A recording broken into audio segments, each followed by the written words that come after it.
আবারও বেফাস মন্তব্য ক্যানিং পূর্বের বিধায়ক শওকত মোল্লার। রাজনৈতিকভাবেই আমরা মোকাবিলা করব, লড়াইয়ে যদি আমাদের দুটো একটা খুন হয়, রক্ত ঝরে ঝরুক, কিন্তু কোনোভাবে শত্রুর সঙ্গে কোনো আপোষ করব না। চাঞ্চল্যকর মন্তব্য, বেফাস মন্তব্য শওকত মোল্লা। তার ফের এ ধরনের মন্তব্য, লড়াইয়ে যদি আমাদের দুটো একটা খুন হয়, রক্ত ঝরে ঝরুক, কিন্তু কোনোভাবে শত্রুর সঙ্গে আপোষ নয়।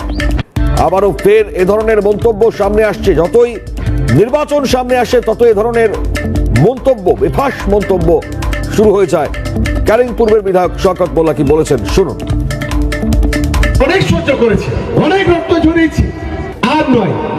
নতুন করে আমাদের রাজনৈতিকভাবে আমাদের মোকাবিলা করতে হবে এবং সেই লড়াইতে তাতে যদি আমাদের আরো যদি দুটো খুন হবে, রক্ত ঝরবে, কিন্তু কোন জায়গায় শত্রুর সাথে 1 ইঞ্চি কম্প্রোমাইজ করব না।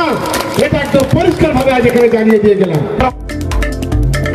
কোনোভাবে আপোষ নয়, রক্ত ঝরে যাক, ঝরুক, কোনো সমস্যা নেই, কিন্তু কোনোভাবে 1 ইঞ্চিও জায়গা ছাড়বো না। লড়াইয়ে যদি আমাদের দু একটা খুন হয়ে যায়, রক্ত ঝরে ঝরুক। আবারও ফের বেফাস মন্তব্য শওকত মোল্লার।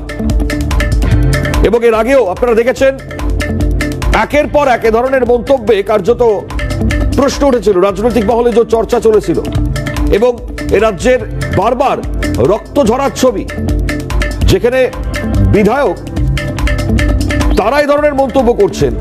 তো স্বাভাবিকভাবেই আইএসএফ বিধায়ক নওশাদ সিদ্দিকী আমাদের সঙ্গে টেলিফোন লাইনে রয়েছেন। আপনাকে সিএনএ স্বাগত। কি বলবেন ফের শওকত মোল্লার এক বেফাস মন্তব্য? বেফাস মন্তব্য নয়, এটা ওদের স্বাভাবিক মন্তব্য। এরাই হচ্ছে দলের অ্যাসেট, এরাই দলের স্ট্রাইকার। এদের জন্য দল সর্বোচ্চ দেবে, কারণ এইগুলো হচ্ছে দলের যে লক্ষ্য পৌঁছাতে পারবে। এদের হচ্ছে ভোট দখল করা, মারামারি করা, হয়রানি করা, গণতন্ত্র বিপন্ন, এদের জন্যই হচ্ছে। আজকে যে মন্তব্য করেছে, অসংসদীয় মন্তব্য, প্রশাসন দেখি এর বিরুদ্ধে সুমতো করে নাকি, নাহলে দুটো একটা দিন অপেক্ষা করব। আমি প্রশাসনের সর্বোচ্চ কর্তার কাছে চিঠি লিখবো। যেভাবে মানুষকে প্রভাবিত করছে, মানুষে মারামারি হানাহানির কথা বলতে মোটেই কাম্য নয়। পঞ্চায়েত নির্বাচনের সময় এদের নেতৃত্বে গণতন্ত্র বিপন্ন হয়েছিল। বিধানসভা নির্বাচনের পরে এই শওকত মোল্লা সাহেবকে ন্যাশনাল হিউম্যান রাইটস কমিশন এই এত অত্যাচার করেছিল। এই শওকত মোল্লা সাহেব নোটোরিয়াস ক্রিমিনাল বলেছিল। এই শওকত মোল্লা সাহেবকেই মমতা ব্যানার্জি তুই বোম মারিস বলেছিল। অর্থাৎ এই শওকত মোল্লা সাহেব বোঝা যাচ্ছে আপাতমস্তক একজন এই ধরনের অনৈতিক কাজ করে বেড়ানোর লোক, তাকে দল একের পর এক বড় পদ দিচ্ছে। এর থেকে বোঝা যাচ্ছে এইগুলো হচ্ছে দলের অ্যাসেট। তবে যাই কারণ না কেন, শাহজাহান শেখও এক সময় বড় অ্যাসেট ছিল। আজকে শাহজাহান শেখকে কি খুঁজে পাওয়া যাচ্ছে না। অনেক বড় বড়রা ভাষণ দিলেও কি হবে, দিনের শেষে পুলিশ সরে গেলে 1 নম্বর, আর দ্বিতীয় কথা হচ্ছে ঠিক জায়গায় পড়ে গেলে এদেরকে আর খুঁজে পাওয়া যাবে, যেমন তখন নিরুদ্দেশ হয়ে যাবে। সময় আসছে ন্যাশনাল হিউম্যান রাইটস কমিশন যে এদেরকে বলেছিল যে নোটোরিয়াস ক্রিমিনাল, নোটোরিয়াস এর বিচার হবে, সময় আবার খুঁজে পাওয়া যাবে না, দেখবে না। এই আত্মগোপন করছে। অনেক অনেক ধন্যবাদ, অনেক ধন্যবাদ আপনাকে ভাইজান। আইএসএফ বিধায়ক নওশাদ সিদ্দিকী, তার প্রতিক্রিয়া আমরা পাচ্ছি না।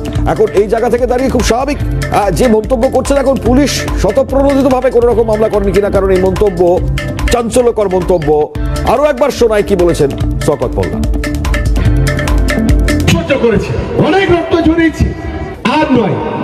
নতুন করে আমাদের রাজনৈতিকভাবে আমাদের মোকাবিলা করতে হবে এবং সেই লড়াইতে তাতে যদি আমাদের আরো যদি দুটো খুন হবে, রক্ত ঝরবে, কিন্তু কোন জায়গায় শত্রুর সাথে 1 ইঞ্চি কম্প্রোমাইজ করব না। এটা একদম পরিষ্কার ভাবে আজ এখানে জানিয়ে দিয়ে গেলাম। আরো একবার শোনালাম শওকত মোল্লার এই মন্তব্য। খুব স্বাভাবিকভাবেই এই মন্তব্যের তীব্র নিন্দা আইএসএফ বিধায়ক নওশাদ সিদ্দিকী তিনিও করেছেন। এখন অবশ্যই দেখবার আরো এর প্রতিক্রিয়া আসবে, কে কি বলছেন শোনাবো পরবর্তীতে অবশ্যই।